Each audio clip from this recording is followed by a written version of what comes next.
This is the Aiyima A70. It's a stereo amplifier featuring the 3255 amp chip, and yes, it's utilizing PFFB, so there shouldn't be any worries about load dependency on this one. As this one is simply an amplifier, not too many accessories here, just the amp itself, along with a 48 volt 5 amp GAN power supply and a manual, but we all know you're not going to read that.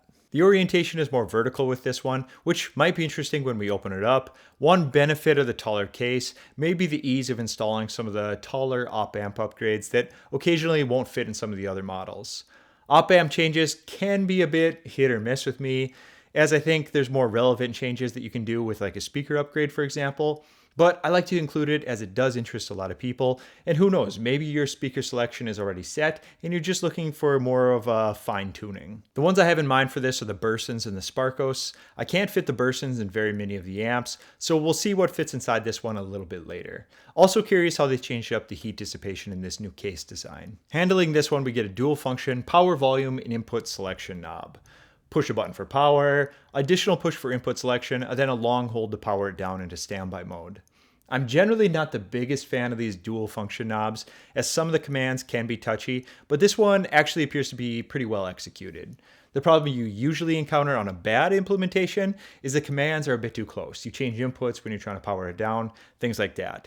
But the one on this A70 didn't have any of those issues to discuss today. As you can see, your input selections are RCA as well as XLR, a red light for power, and blue for the inputs. The colors and brightness for the lights in the front are very appreciated. It's just bright enough to let you know what's selected without feeling like it's a spotlight in the front. The last thing anyone needs when you're trying to relax and listen to some music is to feel like you're stuck in an episode of Prison Break with some of the light shows that they put on the front of these products. So thank you, Aiyima, but something to consider for the future is just a switch on the rear to defeat all lights. I take apart various electronics on this channel, and a tool like this can come in really handy. It's the xCool Mini Electric Precision Screwdriver Set. It's a game changer if you're looking for something compact and full of features. To give you guys a tour on this one, it comes in a really solid little metal case. You push the button here and it pops out in this neatly organized tray loaded with bits. It's all magnetically charged, so everything is really simple to take out, as well as secure when not in use. You get 48 bits stored in the front and back of the unit, pretty much everything you might want, including some really small drill bits for delicate work. The screwdriver itself has a number of features. For one, you get a flashlight with a single click of the button on the top, and you also get 5 torque settings that allow you to tune it for whatever you're working on. A long hold on top brings me to the menu to select 1 through 5, the 5th being used for drilling. Operation is really simple, of course.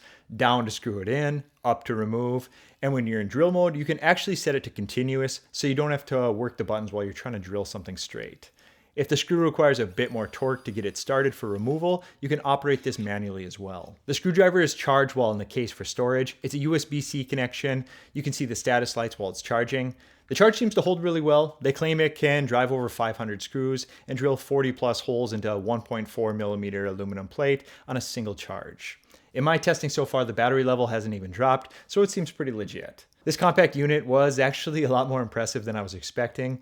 It's a perfect little tool for the person who likes to tinker with anything from small electronics, watches, RC cars, anything like that really. It's just a really simple to use little tool that offers a lot in a small package. It does come with a few other useful accessories not stored in the case, a tweezer as well as a really small pry tool. In my area, these would work great for op-amp removal. Beyond that, you get a charging cable, and that's really all you need since everything else was within the case. If you guys want to check this one out, I'll link it below in my description. Now let's get back to the video. Looking at the size on this one, it's sort of a sound wave pattern with an orange mesh behind it for cooling and heat dissipation. Looking at the bottom, we also have vent holes here as well, and some decently grippy little feet that lift it off the ground to draw a little bit more airflow up and through the case. During my extended use, the case gets reasonably warm, but nothing of concern. And as we'll see when I open this one up, it's all part of cooling for the amp chip.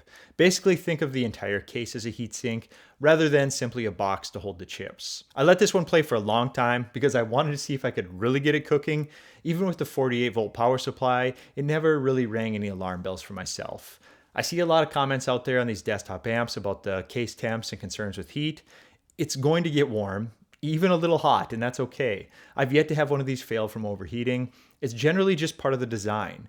The last thing we want to do is introduce something audible like a fan, so I appreciate their evolution in cooling these. You can expect the bottom to be a little hotter when you feel these, as the heatsink for the amp chip is seated to the bottom of the case, So I just want you to be aware of that as well, and I'll show you that in just a little bit. I was a little bit surprised when I opened this one up. It had the dual stack chips like this, but it kind of makes sense when you look at the case being taller like that. When you see it has these risers that actually connect the two boards together. It's a pretty tight fit in there, but I'm going to pull it apart so you guys can see everything. We get a look at where they have the PFFB circuit as well as the heatsink there. They did have thermal paste, but it was honestly a little bit less than I'd like to see. You can pull these apart just after a screw. The risers just come right off. We see a lot of what we'd expect to see on these, the 63 volt capacitors, all the rest of the goodies. We have two removable op amps. You can see labeled there for left and right. I'm not sure what's going to necessarily fit there after seeing this. Even though the case is taller, I think it's still going to be a pretty tight fit for the Bursons. Giving you guys a couple more looks there, you can just see how this one's laid out. It's definitely unique from a lot of the other ones we've seen in the past from these companies. The first one we're going to test fit is the Sparkos. I'm pretty confident that these are going to fit pretty easily. Looks to be plenty of room here. Nothing's too close, so I'm not really worried about anything with heat or anything like that. And it does fit very easily. You'll fit a pair of these without any issue. But when we try to fit the Bursons, it's just not going to happen. I can't even put the two boards together with one in. So I just put it up there to give you a good idea on how tall those ones are. The stock config is NE5532s, so no real need to replace it. And I just wanted to give you a quick look at these. These do slide out, so you could paint them if you wanted these to be a different color. The rear does have a few notables. We get a trigger on this one, which is really nice to see. That's going to allow a single button power up and down from a source rather than turning everything on individually. We also get a sub output, and it's actually a standard format rather than the 3.5 millimeter. So that's good to see. It's controlled by the volume as well, so no worries there. The sub out is equipped with a variable filter. It's a bit of an odd configuration though. It's from 150 to 600 hertz, so I'm not really sure how useful that's going to be to anyone. I think they should revisit the filter on the next model, maybe something like 40 to 150 hertz. I like where they're going with it, it's just a bit of an odd range. This feature would really get a lot more attention if they implement a high-pass filter to the amplifier outputs, than just a full-range preamp out for a powered sub.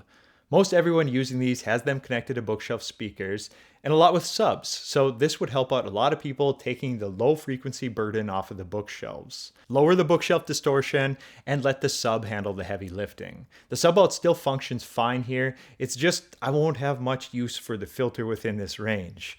Basically, put it to its lowest setting and handle the filtering at the actual sub amp as far as the crossovers go. This switch here is to add 3 dB of gain to the RCA input. It's a nice addition as well for anyone using the RCA connection, offers you a little bit more flexibility in what you have upstream from this.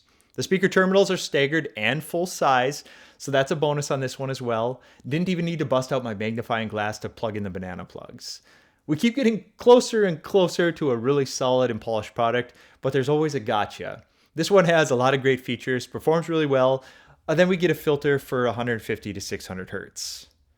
All right then, but really we're getting a lot here for the price, and they are involved with the hi-fi community, so I think it's all going to come together sooner than later. The power supply included is a GAN power supply, which in theory should be able to be packaged a little smaller and run cooler, and it does actually bring down the size a bit.